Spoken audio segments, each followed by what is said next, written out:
profesional se ha desempeñado como dictaminador legal en la Secretaría de Hacienda y Crédito Público de 1981 a 1982. Fue abogado litigante en el despacho Carpizo y Daza de 1982 a 1993. Ha sido articulista en el ámbito jurídico dentro de los periódicos El Sol de México y La Prensa. Ha impartido en diversos programas transmitidos en Radio UNAM con los temas violencia familiar, impedimentos para contraer matrimonio, tutela cautelar y divorcio incausado. Dentro del Tribunal Superior de Justicia del Distrito Federal se ha desempeñado como secretario proyectista en el Juzgado 14º Familiar de 1993 a 1996. Fue secretario de Acuerdos en el mismo Juzgado Familiar de 1996 al año 2006. Fue juez cuarto familiar por oposición del 2006 al 2011 y actualmente se desempeña como juez 37º de lo familiar en la Ciudad de México. Es decir, como pueden escuchar, tenemos un invitado de lujo, quien nos hablará de medidas de protección de sujetos vulnerables, menores, incapaces y adulto mayor. Y nuevamente agradecemos su presencia, doctor, cediéndole el micrófono para su intervención, no sin antes brindarle nuevamente un fuerte aplauso.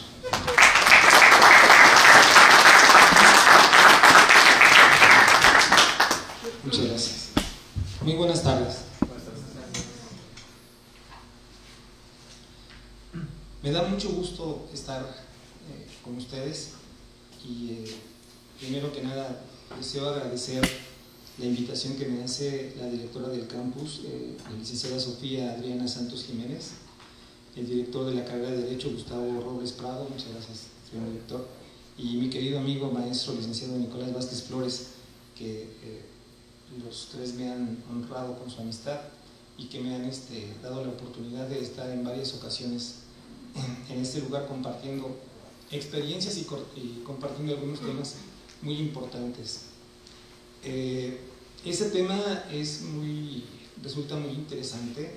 Lo acabamos de dar en el auditorio María Lavalle Urbina, allá en la Avenida Juárez, donde está el edificio de los juzgados familiares, en un congreso precisamente en donde no solamente se hablaba sobre los derechos humanos, sino también qué deben hacer las autoridades para poder proteger a los grupos vulnerables, como son las mujeres, como son los niños, como son los adultos mayores. Cuando me hizo favor el maestro Nicolás de invitarme, pues a veces es muy difícil escoger un tema porque la verdad que es un universo en materia familiar, cualquier tema es importante, pero yo creo que el hablar con ustedes en materia familiar sobre lo actual, sobre lo que está creando impacto, no solamente en el ámbito jurídico, sino en el ámbito sociológico, es precisamente uno de ellos. En materia familiar, es un crisol. El edificio tiene 17 pisos. El piso 17 es del Consejo de la Judicatura, 16, 15 y 14 corresponde a las salas familiares, y de ahí hacia abajo todos son 42 jueces familiares. Es un edificio que recibe 17,000 personas diarias y desafortunadamente cada día las peleas y las luchas, las venganzas entre las parejas, en donde los niños salen muy raspados, muy afectados, pues es el pan de cada día. Derechos Humanos, la Comisión de Derechos Humanos, no solamente del Distrito Federal, sino también de Orientación Ciudadana y Derechos Humanos del Tribunal Superior de Justicia, juegan un papel muy importante. Desafortunadamente, solamente va la gente que hizo algo mal, la gente que se portó mal, la gente que dañó, que golpeó, que lesionó, son ellos los que van a la Comisión de Derechos Humanos, porque ya es un ardid o una parte de recomendación que hacen los abogados cuando el juzgador empieza a sancionar o a imponerle medidas de apremio al que no cumple con la pensión alimenticia, a la persona que no entrega al menor, a la persona que no deja de ser generador de violencia familiar. Y entonces las medidas de apremio pues las tenemos en el artículo 73 y obviamente que son más o menos dosificadas hasta que llegamos al arresto. Pero Inmediatamente van a Derechos Humanos, dan su versión, y desafortunadamente la Comisión de Derechos Humanos lo que pide es un informe, pero está dando por hecho que el juzgador es el malo, es el corrupto, que el juzgador está abusando de su autoridad, cuando lo primero que debería hacer es pedir un informe sobre el expediente y ver quién es el más golpeado, quién es el que está sufriendo las consecuencias de una disolución del vínculo matrimonial. Y en este caso el daño colateral, por supuesto, que es el niño. Ya hablaremos en un momento sobre los ancianos, pero van a darse cuenta que nos preocupamos mucho por el problema de la disfunción familiar, que definitivamente sí es preocupante. Y las salidas son crear más juzgados, más edificios, más centros de readaptación social, una sala más en materia familiar, más juzgados familiares y orales. Pero fíjense que si nos pusiéramos a reflexionar un poquito el por qué se está dando este fenómeno de la disfunción familiar, y que como consecuencia de esa disfunción familiar vemos a niños drogándose, vemos a niños de la calle, vemos a niños delincuentes, vemos a niños que roban carros o que matan a un ciudadano por 5,000 pesos y se convierten a corta edad en sicarios. Y esta causa es precisamente por la explosión demográfica que se inició en 1970. Obviamente ustedes estaban muy pequeñitos, algunos no nacían, yo ya había nacido, y por 1975-76 iba en la preparatoria, y me acuerdo que ya se hablaba a nivel nacional y mundial sobre la preocupante explosión demográfica. Y obviamente que el Ejecutivo Federal puso cartas en el asunto por medio de sus secretarios de Estado, y pues se preocuparon por más escuelas, más universidades, se preocuparon por más hospitales, se preocuparon por carreteras, por todo lo que ustedes se pueden imaginar para poder darle el servicio que se merece a toda esa población que ya venía. El problema es de que no hubo un sociólogo inteligente, no hubo un jurista previsor y futurista en donde se debió haber implementado que esa población en ciernes que estaba creciendo de manera desmedida e irresponsable, ¿por qué no decirlo? Porque a edad temprana empezaban a procrear con toda la irresponsabilidad del mundo porque seguían jugando canicas. Yo me tocó ir a un hogar para quitarle al niño al papá, y resulta que el papá estaba jugando carritos. 17, 18 años. Y no solamente eso,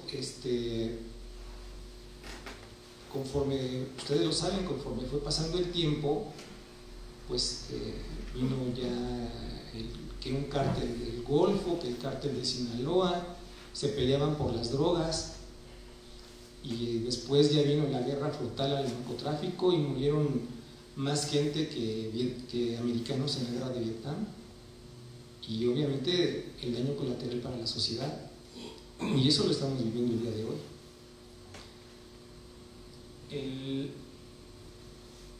Un filósofo alemán de apellido Durkheim, él ya nos hablaba en 1890, ya nos hablaba de ese problema que estaba viviendo él en su país, Alemania, en el continente europeo.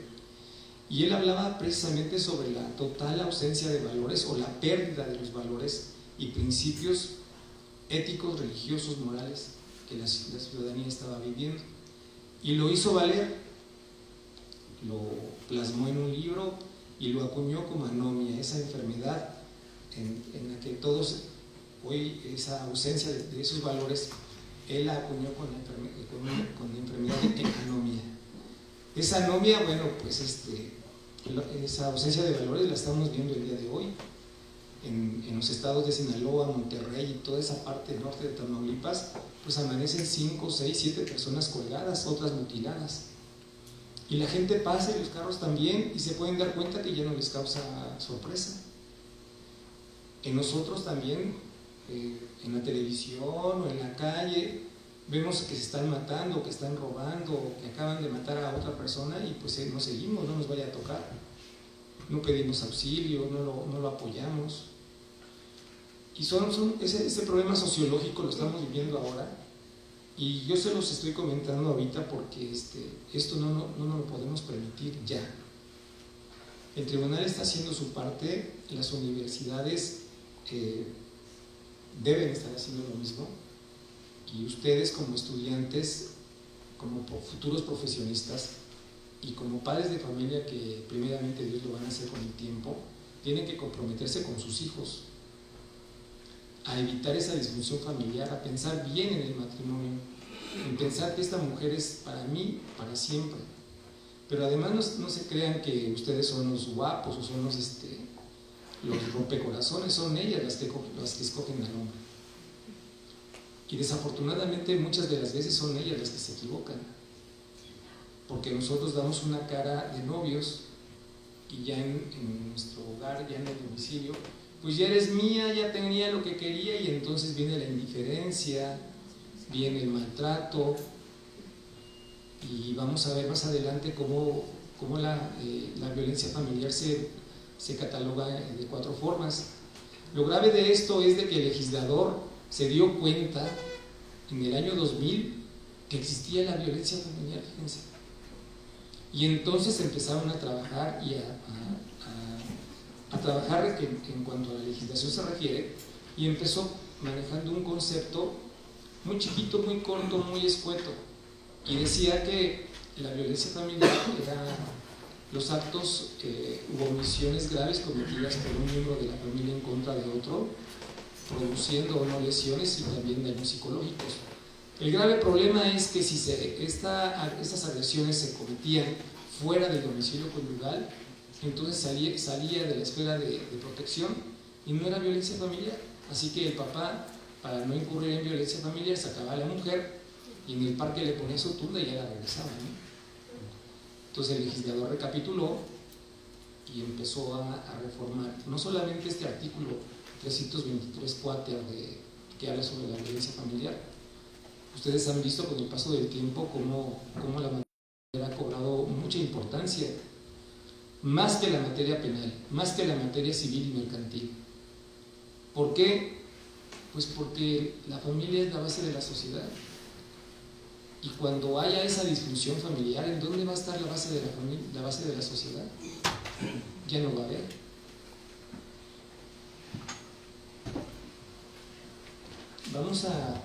Van a ver ustedes qué interesante es esta situación de la violencia familiar, y qué oportuno debe ser el juzgador o la autoridad que en el ámbito de su competencia conoce de este tipo de cuestiones, porque las agresiones que vive la mujer, ya lo vamos a ver más adelante, es impresionante. La cobardía del hombre provoca muchas veces la muerte de la mujer, y entonces fue tan repetitivo esos delitos que se convirtieron en un nuevo tipo penal, que es feminicidio, y lo hicieron con el propósito de que se acabara el homicidio simple, intencional, el doloso, que hubiera un feminicidio para que aquella persona que lo cometiera tuviera como una pena privativa de libertad de 50 a 60 años de prisión, dependiendo el tipo. El delito de feminicidio es un delito complejo porque tienen que darse bastantes situaciones. Si ya llevaron materia penal, saben de qué les estoy hablando, porque debe haber una calidad en el sujeto activo y en el sujeto pasivo, ya en el ámbito laboral, ya en el ámbito académico, como familia. Entonces aquel que mata a la mujer siendo esposos, o siendo dependiente, o siendo estudiante o alumna de ese maestro, entonces está cometiendo feminicidio. Pero también fíjense cómo van las cosas más allá, y cómo los medios de comunicación, en lugar de ser en beneficio de la colectividad, lo estamos tomando como armas para poder denigrar a otro. Y así resulta de que cuando somos novios o casados y en la intimidad, pues nos sacamos películas, ¿no? ¿Qué tal salimos? Con el tiempo y al romper ese lazo de unión, pues ahora lo que hace ella o él en venganza es lo suben. Y entonces, ¿qué está dañando la moral de la mujer, su reputación? Eso también es feminicidio. En cuanto a que está cometiendo o atentando en contra de una mujer, tendríamos que ver el texto del artículo para que nos diéramos cuenta, pero esto es únicamente un comentario que está, si bien es cierto, la materia penal y la familiar son íntimamente unidas. Muchos delitos que se cometen tienen que ver con la familia.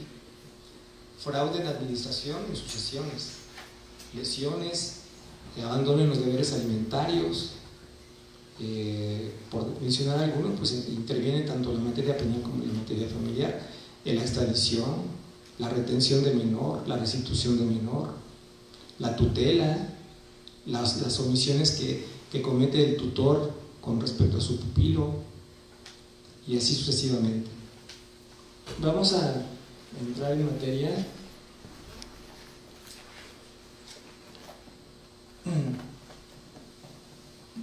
Desafortunadamente, de jóvenes no nos damos cuenta que algún día, dentro de algunos años, vamos a llegar a esa edad.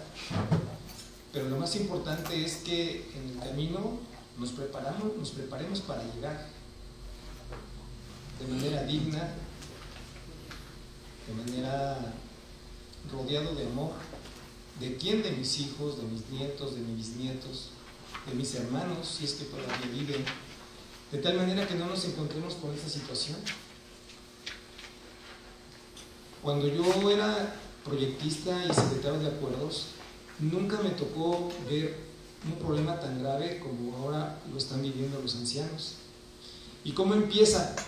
Bueno, pues ya se casó mi hija, o ya se casó mi hijo, y el tonto no tiene a dónde vivir. Y el padre o los padres le dicen, pues vente para acá, hijo, mira, aquí tenemos esta recámara. Ya se embaraza la señora, viene un niño, viene dos, la abuelita o el abuelito se mueren, y conforme va creciendo la familia, pues entonces empiezan a desplazar al papá o a la mamá, que son dueños de esa casa, y al final se convierten en arrimados en su propia casa, porque ya le quitan su recámara para que se duerman ahí los nietos, y el abuelito es tan generoso que dice, pues sí es cierto, la recámara es muy grande para mí, que se vengan los niños aquí. Y entonces ya no hay recámaras, pero sí hay un sillón en la sala. Y los nietos, o incluso hasta los mismos hijos, nos hemos encontrado que echan cubetadas de agua al sillón para que el abuelo no tenga dónde acostarse.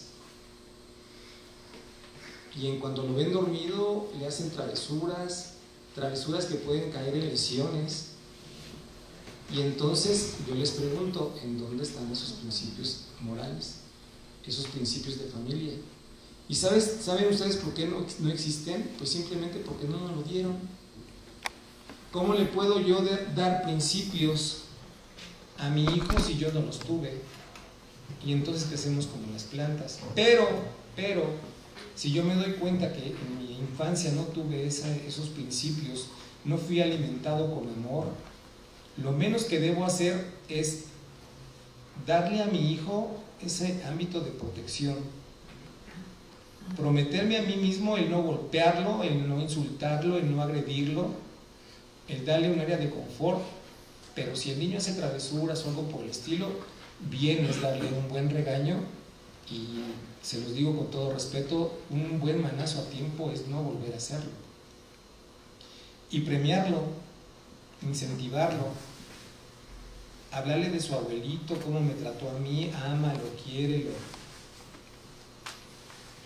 Todavía hace unos años se organizaban y traían al abuelito o a la abuelita y todos se lo rodeaban, regalos, fiestas. Yo me acuerdo que cuando mi abuelito cumplía años, las fiestas duraban 3 o 4 días, pero era cuando los perros se amarraban con longaniza. Pero ahora, pues cumpleaños de mi abuelo, pues vamos a verlo. Y si está en un asilo, porque ya no cabe en un hogar, o si está en otro lugar, pues el abuelito pues ya ni existe, ya ni nos acordamos de él. Es más, se convierte en un estorbo. Y hasta me ha tocado ver cómo se pelean los hermanos a ver quién se lleva primero al papá para llevarlo a un notario y que a él lo dejen como único y universal heredero. Y a veces se pelean por tortillas duras, como dice, por un localito, por una casa chiquita, y entre ellos se están matando. Ya ojalá que estas imágenes que ustedes están viendo no se vean ustedes así algún día. Pero ¿cómo podemos evitar esto? Previendo, dando amor ahorita que tenemos tiempo, dando amor a mi hijo, dando amor a mi nieto, para que haya una reciprocidad. Pero si ese niño no sabe qué es reciprocidad, pues el niño va a pensar que es una mentada de madre, ¿no? Y mire, por curiosidad, entren ustedes a YouTube o algo por el estilo, en donde busquen una lista pormenorizada de todos los valores y principios, hagan una reflexión y digan: yo tengo me falta soy generoso, soy solidario, soy honesto. Y es una lista interminable, tanto que ni siquiera sabíamos que existía. ¿Y saben por qué? Pues porque no fuimos educados de esa manera.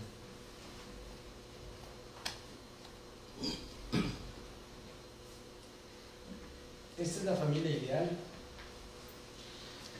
El artículo 138 del Código Civil y siguientes, hasta el sextus, habla sobre la familia, pero si lo leemos de manera continua, sin decir artículo tal y artículo tal, si nos los omitimos, nos vamos a dar cuenta que es una definición muy bonita sobre la familia. Y el código empieza diciendo que todas las cuestiones inherentes a la familia son de orden público y de interés social. Ustedes, como estudiantes, a lo largo de su vida universitaria y a lo largo de toda su vida profesional, van a estar escuchando esta palabra de orden público e interés social. Y el orden público se traduce en que debe acatarse. El orden público quiere decir que el juzgador tiene la obligación de hacer valer y de adoptar todas las medidas que se encuentran en la legislación. Y para aquel que no lo haga, de acuerdo a si no cumple con esa orden del juez o ese apercibimiento, o mejor dicho, esa prevención, pues lo que vamos a hacer es hacer efectivo el apercibimiento.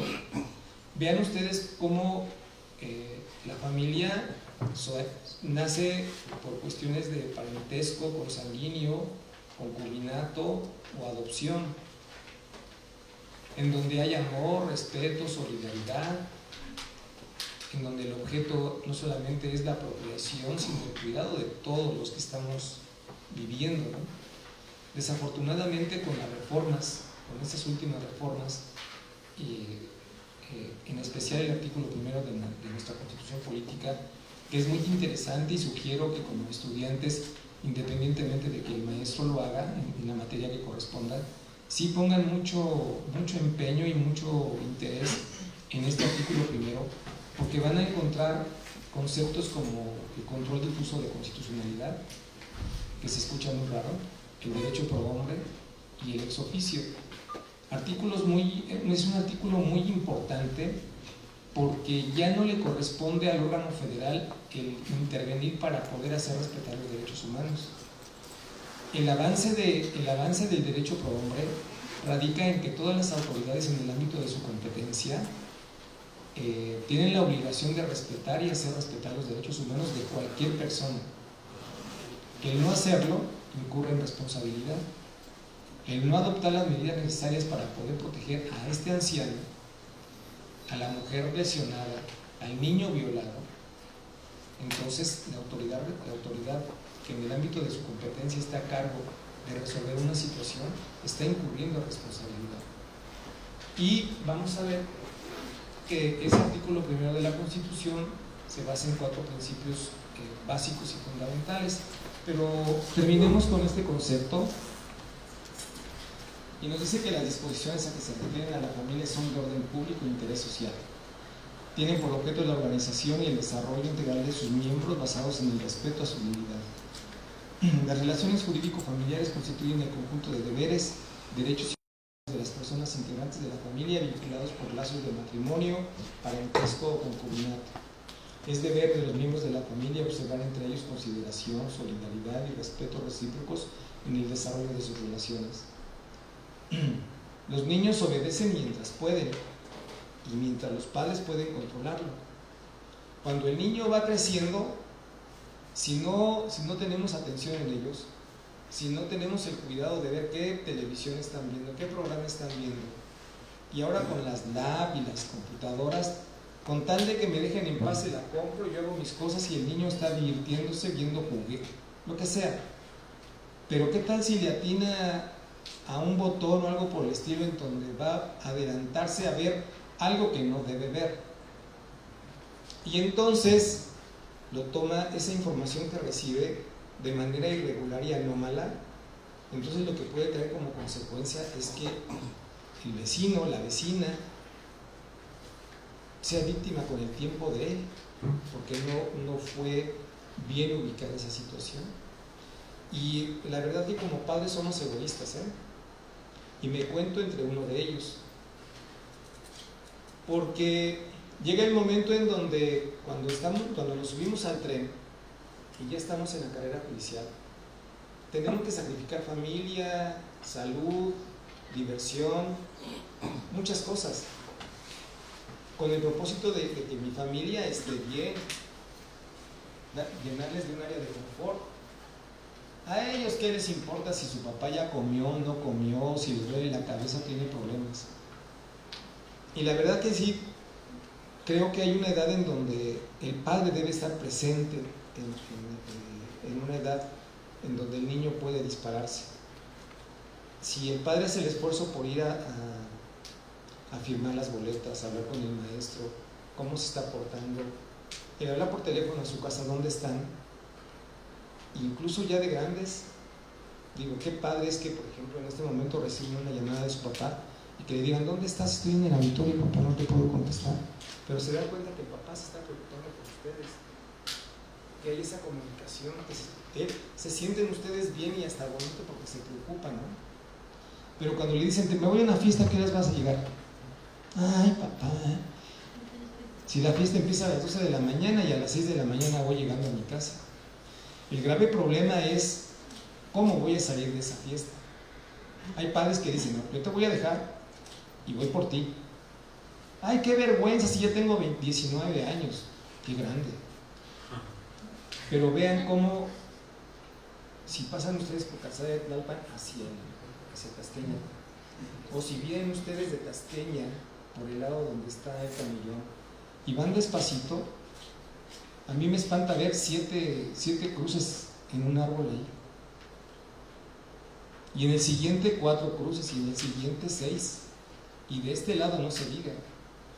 Y lo que pasa es de que la juventud ahora quiere vivir tan rápido, se quiere embriagar tan rápido, drogarse tan rápido, que cuando menos piensan, pues amanecen en la morgue, o amanecen en una cama o en una casa en donde no conocen a... ¿Y tú quién eres, no?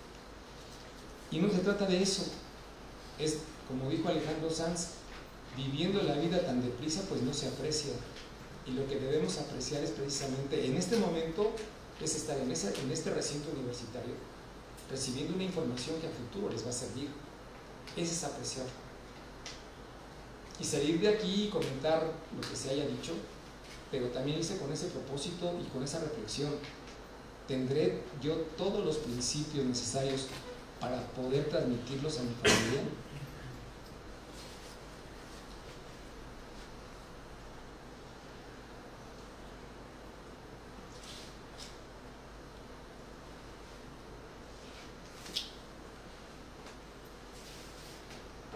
La familia definitivamente es el núcleo de la sociedad. Resulta importante el estudio de la violencia intrafamiliar no solo porque causa daños en la vida emocional y social de los integrantes de la familia, sino también por las repercusiones que esto causa hacia el exterior.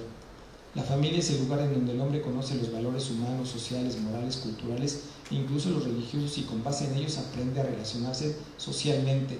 Ustedes se imaginan que si en atención a estos dos párrafos que les acabo de leer, si los llevamos a la letra y somos hombres de bien o mujeres de bien, si lo que estamos pensando es en prepararnos, en ser mejor, en desarrollarnos, en concluir mi carrera, en poder salir adelante y estos valores transmitirlos a mi familia, ¿ustedes creen que en 15 o 20 años tendremos el mismo problema que estamos viviendo ahorita con una disfunción familiar? Consumiendo drogas, alcohol, descuartizando, secuestrando. ¿Creen ustedes que si apostáramos a esto en 15 o 20 años estaríamos viviendo la misma situación? Pues claro que no. Y para eso está la Secretaría de Gobernación y para eso está la Secretaría de Educación Pública. Y lo digo porque la ley de radio y televisión, estas dos autoridades son las encargadas de su ejecución y cumplimiento. Pero yo me pregunto, ¿qué están haciendo? Prendan ustedes la televisión a la hora que quieran y violencia. Bueno, ya hasta pasan programas en donde pues es, y todavía dicen, conste que es sexo explícito, Ay, tú sabes si dejas ver a tus hijos. No hay control. No tenemos control. Y entonces si no hay control y no hay respeto, ¿qué podemos esperar en 20 años? ¿Qué sociedad esperan ustedes ver en 20 años? ¿Qué herencia le vamos a dejar a nuestros hijos y a nuestros nietos si nosotros somos indiferentes a lo que está pasando?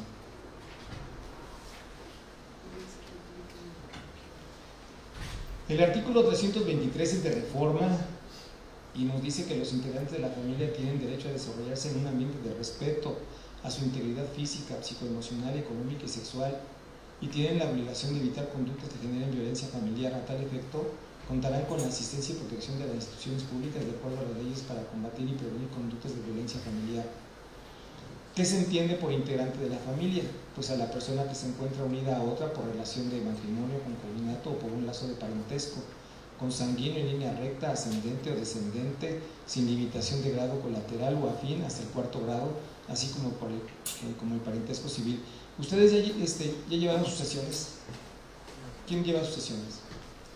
Bueno, sí es importante que se den cuenta de que en alimentos y en sucesiones van a estar escuchando que es hasta el 4º grado.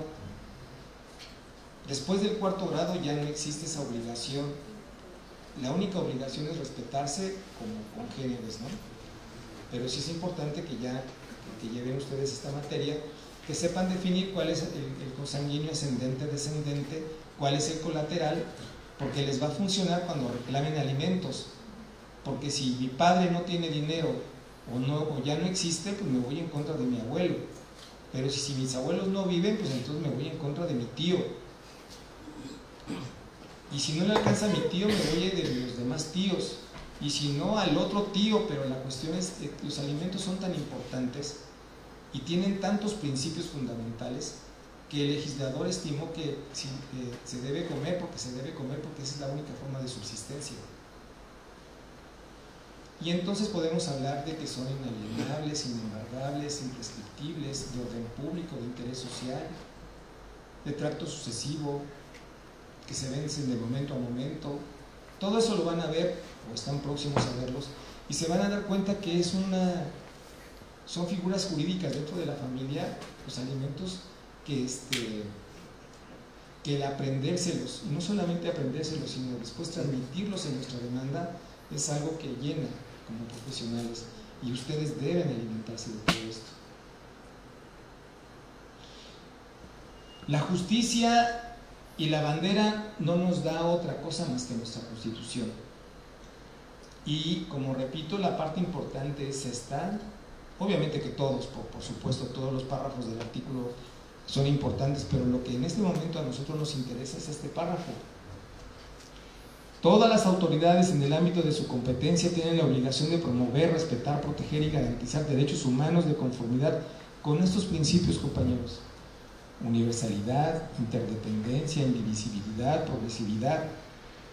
Principios básicos que ustedes tienen la obligación de estudiar en su momento, y cuando se lo sepan bien y cuando lleguen a ser profesionistas, se van a dar cuenta que en cada escrito, e incluso como autoridades, No hay resolución que no se base en este tipo de principios. Y dice, en consecuencia el Estado deberá prevenir, investigar, sancionar y reparar las violaciones a los derechos humanos en los términos que establezca la ley. Yo le tengo varias dudas con respecto a esta parte, porque el nuevo sistema penal acusatorio, pues muy bonito, muy bien invertido, pero las cosas no están saliendo como se deben, Ayer estaba escuchando en la televisión a las 10 de la noche noticias que cómo es posible que una persona que confiesa haber violado a una niña que es karateca, y que no solamente violó, sino que mató y escondió a 4, 5, 6 niñas, y porque hay ciertos defectos dentro de la investigación, muy próximamente va a salir libre. ¿Y saben para qué sale libre? Para volver a hacerlo. Eso es el nuevo sistema penal acusatorio. Una burda imitación del proceso chileno, que entre paréntesis les digo, en Chile ya no lo están llevando a cabo porque no funcionó. Pero exista o no exista, bueno o no bueno, ustedes tienen la obligación de aprenderlo, porque por supuesto de eso van a vivir. Y un paréntesis, definan ustedes a qué se van a dedicar: fiscal, penal, laboral, familiar, mercantil, civil, que tengan una especialidad, una certificación, que sean el mejor dentro de su especialidad, que compitan con los demás, porque si son todólogos, entonces no se van a dar cuenta de que los artículos que estoy mencionando pues ya se derogaron, o no se pedí las medidas provisionales, o no se pedí las medidas cautelares, o no sé de qué manera se le puede atender el interés superior del menor. Bueno, ni siquiera sé qué es el derecho de crianza, pero el especialista sí se lo sabe. Y si se encuentra con una persona que no es especialista, le pone unas tundas en el tribunal que Dios guarde la hora. ¿Y por qué creen que hay cardiólogos? ¿Por qué creen que hay oftalmólogos, cirujanos plásticos? ¿Por qué lo creen? Porque son especialistas. Porque no dejan de estudiar y tienen ya 40 años y ellos siguen estudiando. Y yo tristemente me doy cuenta que muchos compañeros de mi generación terminaron la carrera y pues andan deambulando porque no hicieron una certificación, una preparación. Yo no me acuerdo cuándo obtuve las 5 cédulas profesionales, se los juro, no me acuerdo. Ni me di cuenta cómo las obtuve. La cuestión era el compromiso de poder salir adelante, porque el tribunal es muy exigente y ustedes deberían serlos consigo mismos. No conformarse con la clase que les dieron, sino todavía irse en la tarde a estudiar más con otros libros y abrir su concepto, y eso los hace mejor cada día. Decía no recuerdo su nombre, pero tiene un libro sobre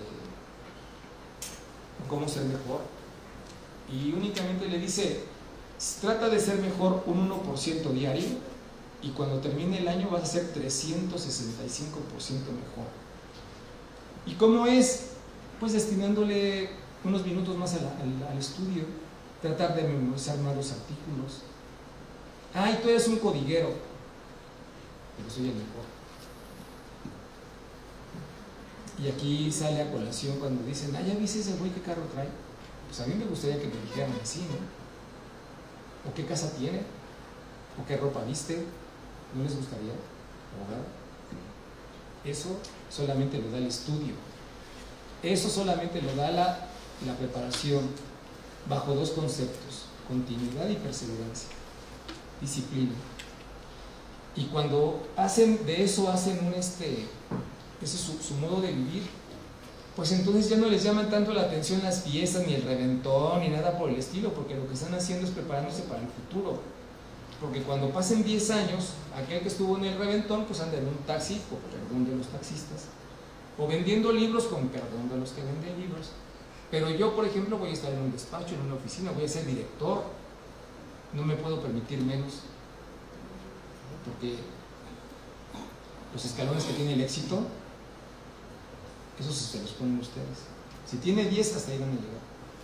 Si tienen 20, igual. Pero si quieren superarse, no hay límites, El varón y la mujer son iguales ante la ley. Esta protegerá la organización y el desarrollo de la familia. Toda persona tiene derecho a decidir de manera libre, responsable e informada sobre el número y el esparcimiento de sus hijos. Toda persona tiene derecho a la alimentación nutritiva suficiente y de calidad. El Estado lo garantiza. Artículo 4 constitucional. Y aquí es donde nace el interés superior del menor. Y hoy el interés superior del menor está del tamaño de la Constitución. Y hay de aquel que no respete el interés superior del menor, como progenitor y como autoridad me refiero. Desafortunadamente, cuando viene la separación y quien se queda con los niños, ya no les importa tanto los niños sino como la venganza con mi pareja. Y después me sueno a los hijos porque yo siento que ellos son los culpables de mi rompimiento.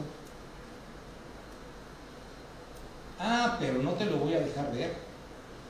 Ah, pero no te lo vas hasta que no me des pensión, hasta que no me des un carro, hasta que no me des el boleto de avión.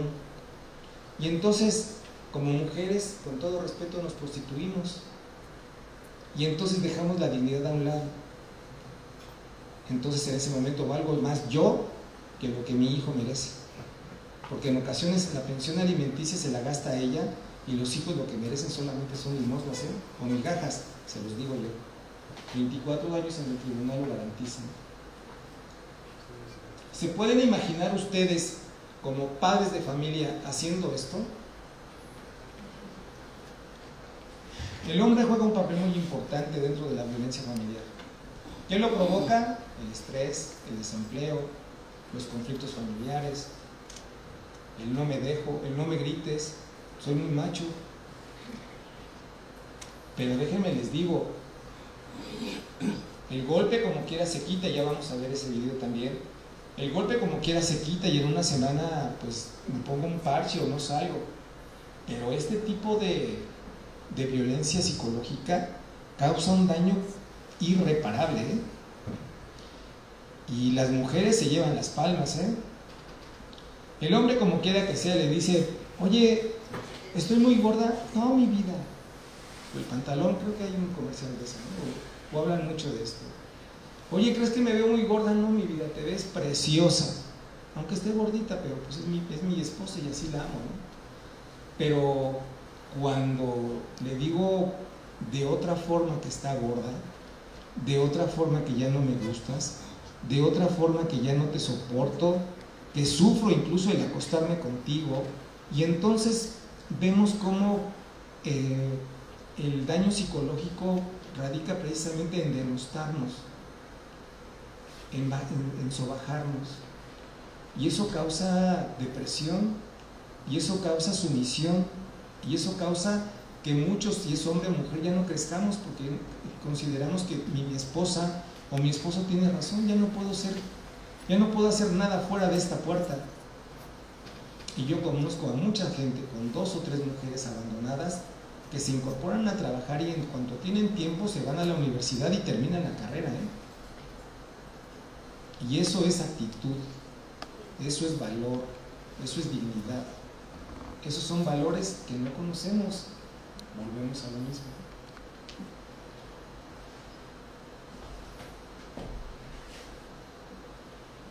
La violencia intrafamiliar es el principal detonante de la disfunción familiar.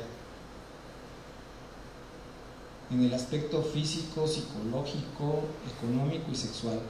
Apenas me peleo, y hasta cuando novios, ¿no?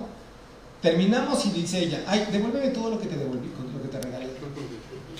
La foto, el anillo, el reloj, el disco. Y él también. Pero cuando se llega al matrimonio y él les pone unas friegas, pero como de boxeador, al otro día le tapa el ojito con el pelo y se la lleva a comer a los mejores restaurantes siempre y cuando le alcance. Se la lleva al cine, y si tiene más dinero le compra un carro, y le pido perdón, y la mujer se lo cree. Y a la semana viene otra golpiza o al mes. Y después la mujer empieza a decir, fíjense, yo creo que tuve la culpa, ¿para qué le reclamé si estaba borracho? Total, mañana lavo la camisa con el bidet que tiene en el cuello y ya me dirá por qué se lo hicieron. Entonces empieza a justificar las agresiones. Y la mala noticia es que el que pega una vez, pega 2 veces. Y pega toda la vida. Y la mujer que grita y chilla y se revuelca y se despeina lo va a hacer siempre. ¿Por qué? Porque estoy chantajeando y es una forma de poder agredir. Y el ser humano, si nos damos cuenta, somos muy complejos, ¿eh? Somos tan complejos que en todo el mundo hay guerras y en este momento están muriendo mucha gente. Cuando empezó la clase hubo un secuestro, violaciones, atropellados, muertos, robos. Y aquí estamos viviendo. Y ese es el concepto. La violencia familiar es aquel acto o omisión intencional dirigido a dominar, someter, controlar o agredir física, verbal, psicoemocional o sexualmente a cualquier integrante de la familia, dentro o fuera del domicilio familiar y que tiene por efecto causar un daño. Y nos vamos a los tipos de violencia. La violencia física creo que no tiene mayor información, pero sí les voy a contar algo. En un matrimonio muy joven, el esposo, un truán de más o menos 1,90 de estatura, su papá murió y el papá, aparte de tener camiones y taxis, tenía también negocios de Dr. Schultz, donde cortan las uñas y todo esto. Y aparte tenía otro negocio. Lo malo del papá, tenía 2 hijos, lo malo del papá es que pues llegaba un momento en donde pues, se daba también sus vacaciones y se ponía bien trobo. Pero no era mala copa, él tomaba, se ponía 2, 3, 4 días de borracho hasta que los hijos lo guardaban en su casa, no lo dejaban salir, ahí le llevaban de comer, le llevaban de desayunar y ahí se la curaban. Pues a estos 2 mozalbetes se les olvidó que el papá estaba en ese estado 3 días. Y cuando regresaron el señor estaba muerto en las escaleras en estado de putrefacción. Y cuando lo fueron a enterrar junto con las nueras, dijeron, pues mejor los hubiéramos llevado al embutido, pinche viejo ya estaba apestado. Hay principios, hay valores. Bueno, la esposa pues se quedó espantada de cómo se estaban expresando así de su propio padre. Y entonces, tiempo después, empezaron las agresiones para con ella.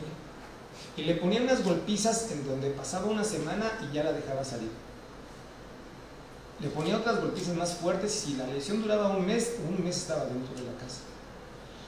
Y ella, cobarde, no se lo dijo a su papá ni a su mamá, que dizque para no mortificarlos. Y no le decía a sus hermanos que para que no le pegaran a quien le pegó. Ni tampoco fue una autoridad que porque lo iban a meter a la cárcel. Y siguió. Lo único que hizo fue fomentar la hombría, entre comillas, de esa gente. ¿No es cierto? Hasta que ella tomó la decisión de tomar sus cosas, esconder sus documentos importantes y se autoalbergó. Y en el albergue, ahí mismo hicieron la demanda, prepararon la demanda, hicieron la denuncia, viene conmigo, me platican cómo está la situación.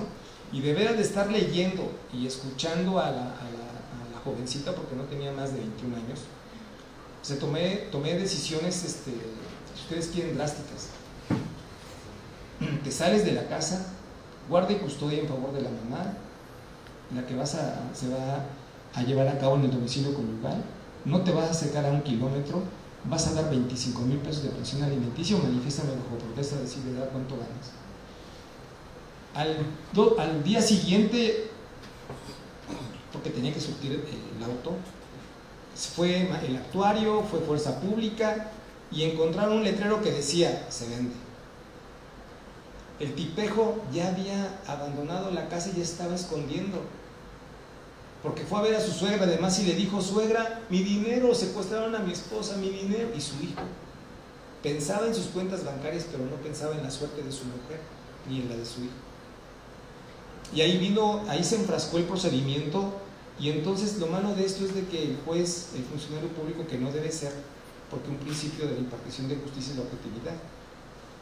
Entonces no debo ver a la mujer golpeada o al hombre mandilón.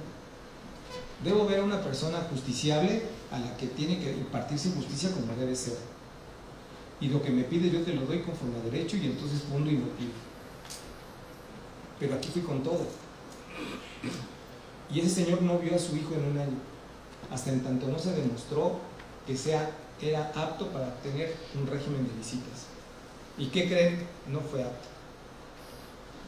Y entonces, para que no hubiera conflicto, se fueron al centro de convivencia. Se dan cuenta cómo una violencia física puede ser de esta forma o puede ser todo peor. Porque dice la mujer, nada más duérmete, infeliz, duérmete. Y en cuanto te duermas, o un sartenazo, un martillazo, o te acuchillo, ya estoy harto, ya estoy harta de que me pegues. Y entonces, ¿de qué sirvió? Él se va al hoyo y ella a la cárcel. ¿Qué se remedió? Nada. La violencia psicoemocional, les digo que causa un efecto muy grande porque son prohibiciones, coacciones, condicionamientos, intimidamientos, insultos, amenazas, la celotipia. Mujeres, no sean celosas, hombres, no sean celosos, estén seguros de sí mismos, porque la verdad la celotipia es horrible, horrible. Conozco compañeritos, que no digo sus nombres, en donde reciben 25 y 30 llamadas de su esposa. Nos vamos a un congreso y recibe 10, 15 llamadas y le tiene que contestar para que escuche el ruido de un micrófono o el tecleado de la máquina.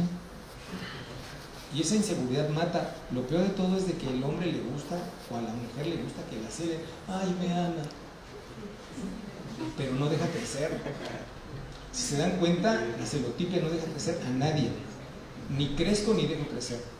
Aquí tienes que llegar a las 5 o a las 6. Oye, pero tengo que ir al despacho, tengo que ir al Ministerio Público. No, aquí te quedas. Oye, el posgrado, la especialidad.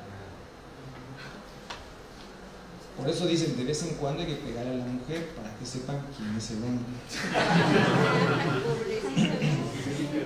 La violencia económica es clásico. Me peleo y lo primero que hago es levantar la canasta, ¿no es cierto? Y entonces le quito carro, llaves, tarjetas, le dejo 100 pesos el sábado para que con eso se alimente toda la semana ella y los hijos, para que sepan la falta que hago yo, para que me valoren. Me estás perdiendo. Y lo que estamos haciendo es precisamente un acto de violencia familiar. Y esto es a lo que me refiero, en donde la autoridad debe intervenir. Y esto lo tienen que ustedes narrar en su demanda, porque el juez no es adivino. Si ustedes no narran ni me explican en qué consiste la violencia física, modo, tiempo y lugar, si no me dicen en qué consiste la violencia psicoemocional, cómo la sufriste, o la económica, y me acompañas criterio de la corte y las medidas provisionales que debes adoptar, pues ahora ya el abogado flojo, ¿saben qué es lo que hacen? Presentan su demanda y dicen, me casé, tuve hijos, el último domicilio y aquí está el convenio, órale, 3,000 pesos, pase, 3,000 pesos. Y ahí, después de esa firma, el abogado no se vuelve a aparecer. Y no le dicen a su cliente, porque ni siquiera ellos también lo saben, que siguen más incidentes, guarda y custodia, o las cuestiones inherentes para la disolución de vínculo matrimonial. Y hablamos de alimentos, régimen de visitas, guarda y custodia, compensación, liquidación de sociedad comunal, las medidas necesarias para que no haya dilapidación y nada por el estilo. Se da. Pero como abogados, qué bueno que están en este plantel, van a saber oportunamente qué medidas deben solicitarle al juez para que evite la dilapidación o que se sigan llevando a cabo otros actos de violencia. La sexual, fíjense que en las demandas no he visto que acusen al marido de actos o violencia sexual. Y esta radica en los actos u omisiones y cuyas formas de ejecución pueden ser inducir a la realización de prácticas no deseadas o que generen dolor, practicar la celotipia para el control, manipulación o dominio de la pareja y que generen un daño. Para romper el hielo, ¿saben ustedes a qué edad empieza a envejecer la mujer? En esta fila, mirando. ¿No lo saben? ¿No se cuenta? ¿A qué edad empieza a envejecer la mujer? ¿Al día siguiente de casarse o en la noche de bodas? En verdad, porque dicen que me ponga como. ¿No le entendieron? Que me quite que. Bueno, hablando de eso. Eso es parte o con la conclusión de un abuso sexual con su propia mujer. Para que lo sepan, anteriormente no había el delito de violación entre cónyuges, porque había el delito carnal. Afortunadamente, con el avance de los derechos humanos, hoy nos damos cuenta de que la mujer casada tiene el derecho de decir no. Bueno, que siempre lo dice, no me duele la cabeza, estoy malita. Y así llegan a la gente del Ministerio Público. Así llegan a la agencia del Ministerio Público. Y fíjense, la ley para la mujer libre de violencia, el juez está a las 24 horas del día de guardia. Un juez penal, un juez familiar y un juez civil. Y con 3 días de anticipación nos llevan un viper. Y no te mueves del tribunal hasta que te dan las 12 de la noche que termina tu rol. Y debes intervenir inmediatamente. Algunos jueces dicen, no, eso no me corresponde. Y hablo de mi materia. Esto es materia penal, mire cómo llega. Váyase a levantar su denuncia, no me quite el tiempo. Cuando es el momento en donde debemos intervenir, ahí es donde el juez se viste. Ahí es donde el juez hace valer su credencial y su toga de juzgador, preocupado por la sociedad. Ya no lo vuelvo a hacer, al menos en ese ojo. En el siguiente. Puede ser el cónyuge, concubino de la pareja, en relaciones de hecho, cualquiera que tenga parentesco con la víctima, como son los hermanos, los primos, los tíos, los cuñados, los abuelos, etcétera, que habiten o no bajo el mismo techo que la víctima. Esto es una adición al artículo porque decían siempre y cuando se lleve a cabo en el interior del domicilio conyugal. Y entonces decía el esposo, ya me salvé porque fue en el cine o en el parque. Uno de los aspectos que puede determinar que una persona sea agresor es el que haya sido víctima de violencia familiar durante su infancia. Y esto lo digo porque fíjense que está demostrado que el ser humano por naturaleza es imitador. Imitamos. Hasta en la forma de vestir imitamos a los de Estados Unidos, a los ingleses, nos peinamos y nos pintamos como ellos, decimos cosas como ellos. Ahora metemos un gol o sacamos 10 y ¿cómo hacen?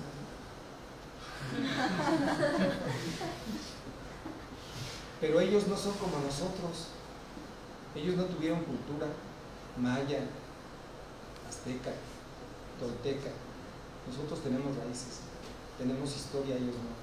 ¿Y por qué no somos genuinos? Eso es lo que debemos saber.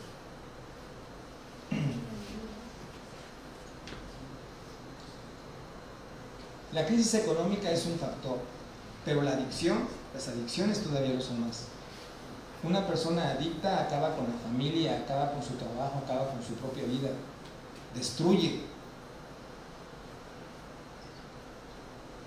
Y así se han encontrado a los adultos mayores.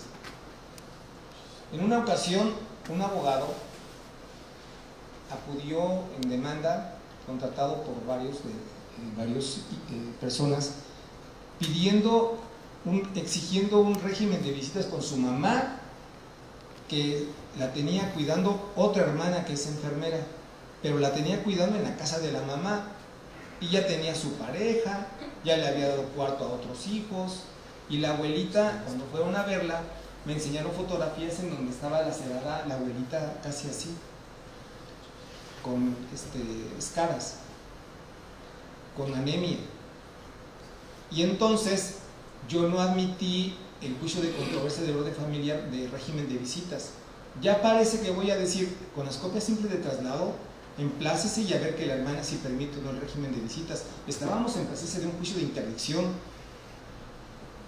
y por suplencia modifiqué y adopté las medidas necesarias y no me estoy echando porras. Estoy diciendo que cómo es que debe actuar.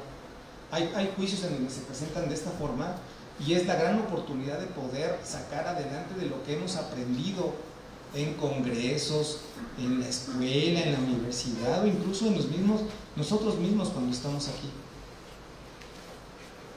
Y al final se logró no solamente la interdicción de la señora y una tutela, sino también que los hijos pudieran convivir con su madre en horarios diferentes. Claro que cada quien entró con su cuerno con una pensión alimenticia, no se fueron en blanco. Este es el síndrome: el adulto mayor como receptor de violencia, un miembro de la familia como agresor invariablemente. El factor desencadenante se requiere de la presencia de los tres para que se dé el proceso de violencia y para la existencia del ciclo, que en este caso se caracteriza por la transmisión de la cultura de la violencia de una generación a otra. Y si el nieto le pega al abuelo, todos empiezan a reír y no falta el otro nieto que le pega al abuelo. Y el abuelito pues está en silla de ruedas, ya no puede gritar, ya no puede defenderse. Y esa parte es la vulnerable. Y su fin es muy triste porque muere con una calidad de vida infame. Porque ya ni siquiera el hijo o los hijos quieren hospitalizar al padre, porque dice, pues de todo no se va a morir, ¿para qué le gastamos? ¿Es correcto eso? El factor desencadenante puede ser externo, como por ejemplo la economía, puede ser también internos, como por ejemplo que haya muerto un familiar muy querido, altas y bajas constantes en su relación de pareja, no tener o perder su empleo, exceso de trabajo, elementos de su personalidad, como predominio de la impaciencia o maltrato infantil, ira, hijos no deseados, enfermedad precaria del adulto mayor, pérdida del poder adquisitivo. Hijos no deseados, maltrato infantil, anomia, falta de principios. Vean ustedes, esto ya lo había comentado antes. Un matrimonio joven, deciden casarse, se embaraza. Para colmo, él pierde el trabajo y la mujer sigue trabajando. Llega el momento de la incapacidad, nace el niño y el papá pues no conseguía trabajo. O salía a la calle pidiendo a Dios no encontrarlo. Entonces llega el momento en donde la mamá entra al trabajo y él se queda a cuidar al niño, mamilas, bañarlo, todo lo que un niño necesita. Ya llegaba la mamá y le daba pecho, lo cambiaba, en fin. Como a los 5 o 6 meses de nacido del niño, hablan por teléfono el trabajo de la mujer, que se vaya rapidísimo porque el niño está grave. Y el papá pues no sabía dar explicaciones, es que así lo encontré. Y como no reaccionaba, me lo llevé al hospital. Cuando el médico se dio cuenta de que era inexplicable la muerte del menor, le dio vista al Ministerio Público, se hizo la denuncia correspondiente y de ahí se fue al CENER. Causas de la muerte: encontraron semen en su esófago. Ese es el padre. El padre en donde tiene la maldita enfermedad de anomia. ¿Y saben en dónde está ahorita? En la cárcel. ¿Y qué le puede pasar? ¿Qué puede obtener un señor que hizo esto? Que atentó contra su propio hijo, contra su sangre. ¿Ustedes creen que las van a respetar a ustedes? Y así como van las cosas, yo creo que sí es cierto que vamos a terminar todos empistolados. Y por fin, lo que debe hacer el constituyente, y este es mi criterio, es que debe prevalecer la pena de muerte. En la Constitución hay pena de muerte. El parricida, el secuestrador, el violador, el que asalta, mata. Y hacer una clasificación de conductas o de tipos penales en donde en el momento, y si hay flagrancia en ese momento, ni siquiera proceso. Simplemente decirle cuándo es que te vas a morir y te mueres. ¿Creen ustedes que ese señor tiene derechos humanos? ¿La sociedad debe respetar el derecho humano de ese infeliz que atentó en contra de algunos de ustedes? Por eso es que digo que la Comisión de Derechos Humanos tiene un límite. Muy bien que exista, claro que sí, pero no puede intervenir en cuestiones de tipo jurisdiccional. Debe vigilar que el expediente esté al pie de la letra y que los autos son conforme a derecho y bien motivados, pero no puede meter sus narices para defender a quien está haciendo ese tipo de cuestiones. ¿O creen que tenga derechos?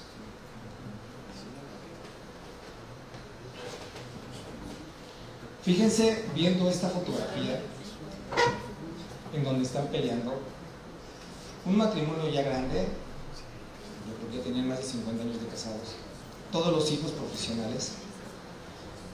El señor era, pues, agarraba su bicicletita y para ganarse la vida andaba componiendo un tubo aquí, otro allá, un foco, y así se ganaba la vida, independientemente de lo que le daban sus hijos. Y vivía en una casa grande, en Tlalpan, en la zona de Tlalpan, por la zona de Hospitales, son casas bonitas, antiguas pero muy bonitas y terrenos grandes, 200, 300, 400 metros.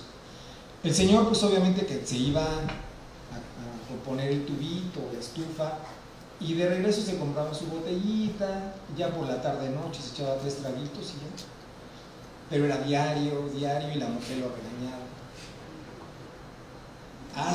Harto el señor de los regaños, se fue al cajón, sacó la pistola, le metió 3 balazos y después él se suicidó. Violencia familiar. Y déjenme decirle que la realidad va más allá de lo ficticio, se espantarían de ver un expediente y leerlo. Por eso es de que el juez, al momento de impartir justicia, lo tiene que hacer bajo 3 principios: objetividad, independencia e imparcialidad. Ya les dije cómo está la situación, lo complejo que puede resultar. Ahora les voy a decir cuáles son las facultades y obligaciones, las facultades que tiene el juzgador en el ámbito de su competencia cuando uno de ustedes es violentado y que se deben adoptar medidas provisionales urgentes. Y el 282 del Código Civil dice de oficio, es decir, aunque no me lo pidas, tú nada más dime cómo está la situación y te defiendo. Y adopto medidas desde que te saco de la casa y te digo, no te acercas ni a la casa, ni a la escuela, ni al trabajo, ni a ningún otro lugar. Rompes esa distancia y entonces empezamos a multar. Y una de las características importantes de la ley, ¿cuál es? La coercibilidad. Una ley sin ser coercible, todos nos reímos de ella. Y cuando el juez es medias tintas y dice, te voy a imponer una multa de 2 pesos, el que lo hace se ríe, pero al menos ya con eso no me presentan denuncias, no van al Consejo de la Judicatura, que apelen y que la sala diga, oye, 2 pesos no seas codo, ponle 500 pesos. Ah, bueno, ya me la revocaron, pero al menos ya no tengo problemas. ¿Eso es impartir justicia? Ah, pero eso sí, van a la cantina y quieren que le digan su señoría. Van a su casa, que le digan señor juez. Cuando el único nombramiento que tenemos es de 9 a 3 o de 9 a 10 de la noche, que es, honestamente hay tanto trabajo que yo por lo regular salgo llego a las 8 y salgo a las 10 de la noche, porque de otra forma el cúmulo de trabajo nos revienta. Entonces, imagínense que deje de acordar hoy 200 expedientes, cuando llegue mañana van a haber 450. Entonces tenemos que sacrificar un poquito a la familia y después, bueno, el viernes, sábado y domingo dedicárselos a la esposa, a los hijos, en donde haya calidad.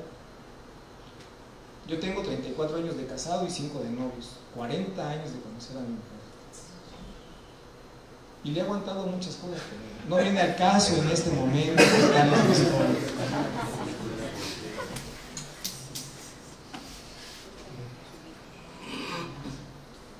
¿Saben de quién es esa mano que le estaba pidiendo que se calle? Es la mano peluda, ¿sí lo ven? El vello del brazo. Es él quien está diciendo, cállate.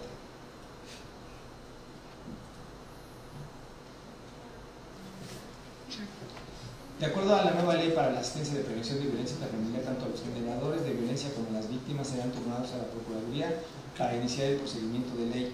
Pero ¿saben qué? A veces da flojera, porque mandan a ella a un lugar para que le den tratamiento psicológico y acepte que es una mujer que debe ser golpeada y que debe pedirle perdón o perdonar a su esposo. Eso no es. Si hay lesiones y están calificadas, y ahora con la carpeta de investigación pues consigno, porque regularmente son lesiones dolosas, ¿sí o no? Ni modo que sean en riña, que el Ministerio Público la califique, pues son lesiones en riña y le voy a aplicar 3/4 partes menos de la sanción. No puede ser. ¿Cuáles son las prevenciones?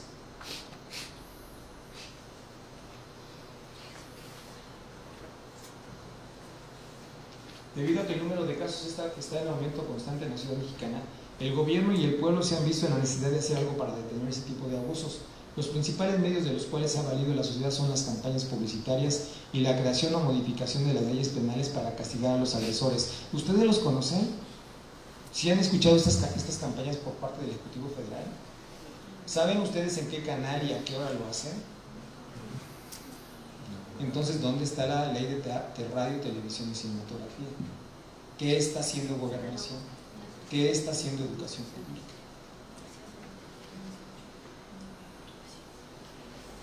Miren ustedes, las medidas cautelares y las medidas de protección son muchas, son tantas, son todas, imagínenselas. Siempre y cuando no estemos en la situación, como lo dice la Constitución, de imponer sanciones inusitadas. ¿Y qué son inusitadas? Pues, oye, esto no puede ser, te voy a decapitar, te voy a mandar a que te azoten 20 veces, pero que la mujer vea para que se esté riendo, ¿no? Esas son las penas inusitadas. Y debemos ser muy objetivos y debemos ser muy cautos al momento de imponer una sanción, porque muchas veces la verdad que para ser juez es muy difícil, muy difícil, pero aparte de eso, aunque tengamos 10 en el examen, cuando nos vamos al estudio psicológico, si no reunimos el perfil, fuera. Porque serás muy inteligente, muy estudioso, pero eres misógeno, eres indiferente, te atrae la mujer, pues es normal, ¿no? Eso de que venga una mujer llorando y le diga al juez, a ver, dése la vueltecita y ¿cuánta pensión quiere? Y se ha dado, se da. Y lo peor de todo es de que ese servidor público se está aprovechando de una mujer que está vulnerable, y eso es una cobardía. Peccata minuta es ser juez, poquita mamita es que este desgraciado le pida favores corporales a esa mujer que está en un estado de vulnerabilidad. Y entonces esas medidas cautelares, como les digo, es así, rápido, te saco de la casa.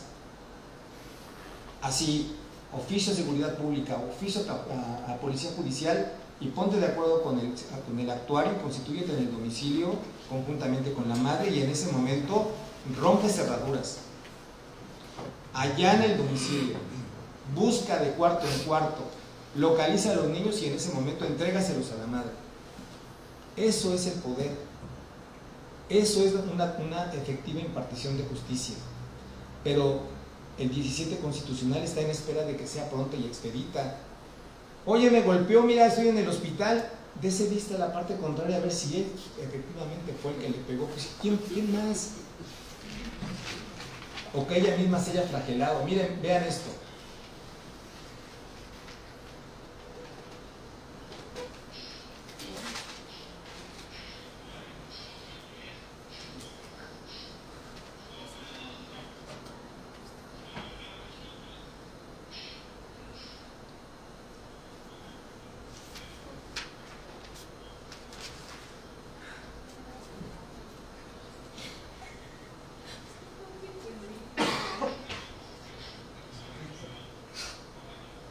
Yo conté 23, pero en la primera vez que lo vi, cuando llegué a 10 cachetadas la pagué. Pero como he dado varias conferencias, me puse a contarlas, son como 23, si no es que más. ¿Escuchan que la mujer grite? No. ¿Escuchan que la gente que está a su alrededor entre en su apoyo? No. Estas son las sectas religiosas. Esto es lo que esas sectas religiosas le están enseñando al hombre y a la mujer. Afortunadamente es en otro país. Pero ¿ustedes creen que el papá o el hermano de ella, después de ver este video, va a ir a la agencia del Ministerio Público a Derechos Humanos para ver qué le van a hacer a este criminal? ¿Qué se merece él?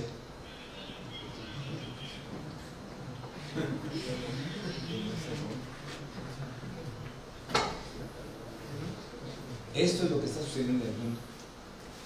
Esa es la ausencia de valores a los que les estoy refiriendo. Esa es la reflexión a la que yo quiero que ustedes lleguen, y cuando sean egresados de esta universidad, con examen profesional, con tesis por supuesto,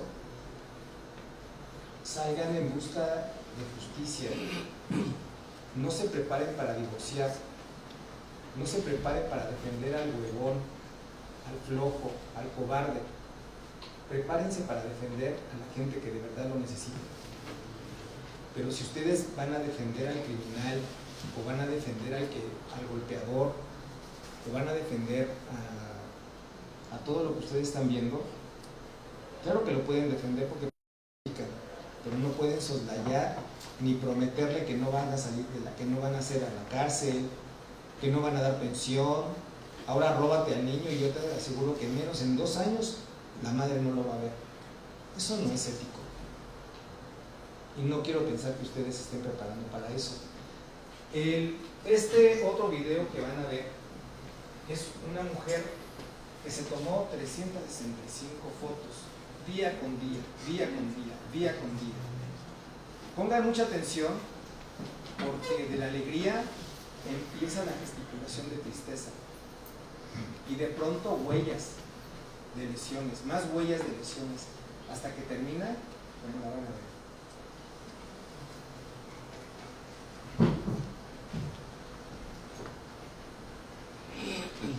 Pongan atención, por favor.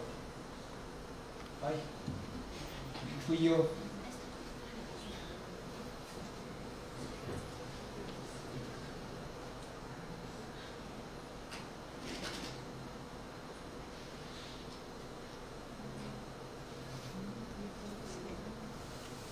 Ah, ahora no quiere.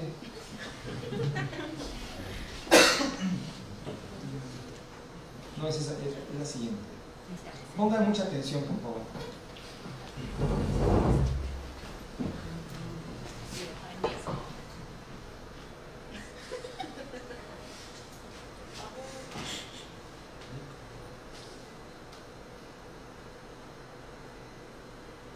Vean cómo la expresión ya empieza a cambiar: tristeza, duda, miedo, golpe.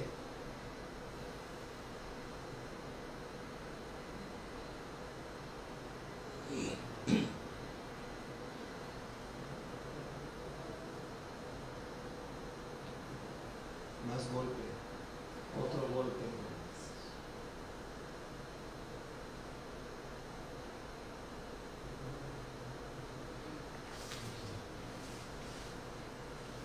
Ahora en la frente, y todavía no cicatriza, y viene otra golpizada.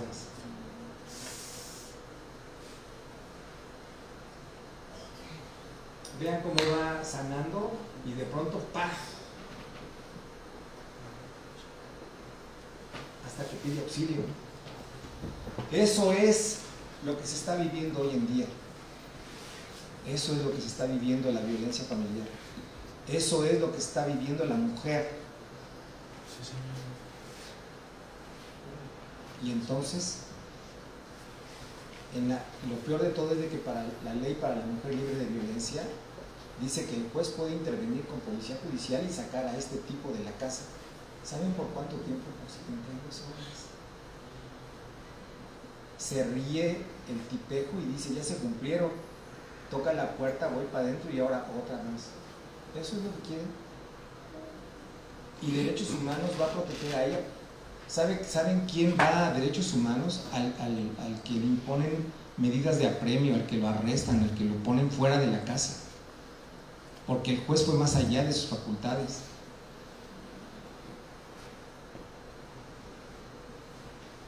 Conclusiones: la violencia familiar siempre ha existido desde el inicio de la promoción de la familia como tal. Segundo, no es sino hasta el año 2000 que nace el concepto de violencia familiar. 3. El fenómeno social de violencia familiar es la principal causa de la disfunción familiar de los divorcios judiciales en las modalidades que forman parte de esta exposición.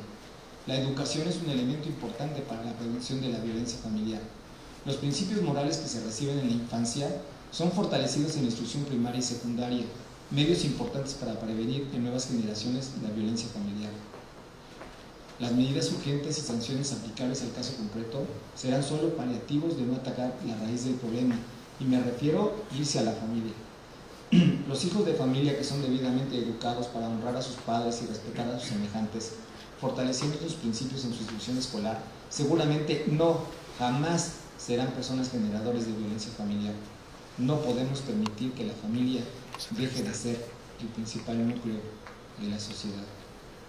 La anomia, según Emilio Durkheim, es un mal que sufre una sociedad a causa de la ausencia de reglas morales y jurídicas, ausencia que se debe al desequilibrio económico o al debilitamiento de sus instituciones y que implica un bajo grado de integración. Anomia es un mal que sufre la familia mexicana desde hace más de 40 años, mucho más, como un fenómeno de la explosión demográfica causante de su disfunción que cada día va en aumento. Regresar a la familia y recuperar esos principios es misión de todos y cada uno de sus integrantes, principalmente por los padres e instituciones públicas y privadas, por medio de programas educativos sobre este rubro. Él es Emilio Durkheim, que ya para mí en las postrimerías de ese siglo ya hablaba precisamente sobre la anomia, que hoy es el cáncer de la sociedad. Muchísimas gracias.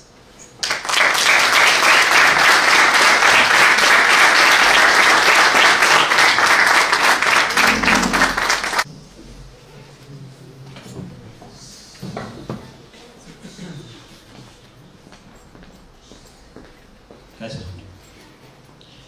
Te invito a pasar porque finalmente creo que eres egresado de esta universidad, estudiaste aquí y creo que mucho de lo que aprendiste en esta universidad te ha permitido desarrollarte, y creo que mucho de lo que su señoría hoy platica con nosotros, pues creo que lo llevas a la práctica, ¿no? Trabajamos con rectitud, te enseñamos valores, ¿no?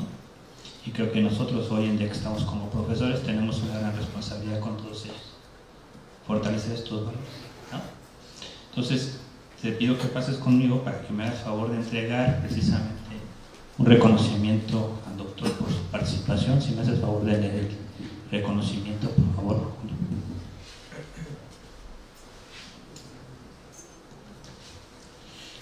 La Universidad Latina otorga el presente reconocimiento al doctor José Antonio Navarrete Hernández, juez 37º de lo familiar del Tribunal Superior de Justicia de la Ciudad de México, por su participación en la 11ª Semana Jurídica con la conferencia titulada Medidas de protección de sujetos vulnerables, menores incapaces y adulto mayor, fechado el 27 de octubre de 2016, firmado por la licenciada Sofía Adriana Santos Jiménez, directora de campus.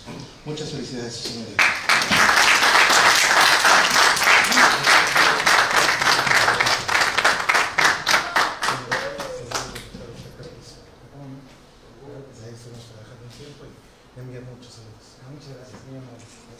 Gracias, Julio. Veo jueces, veo secretarios de acuerdos, veo ministerios públicos, veo a jóvenes estudiantes con un futuro profesor. Que tengan muy buena noche.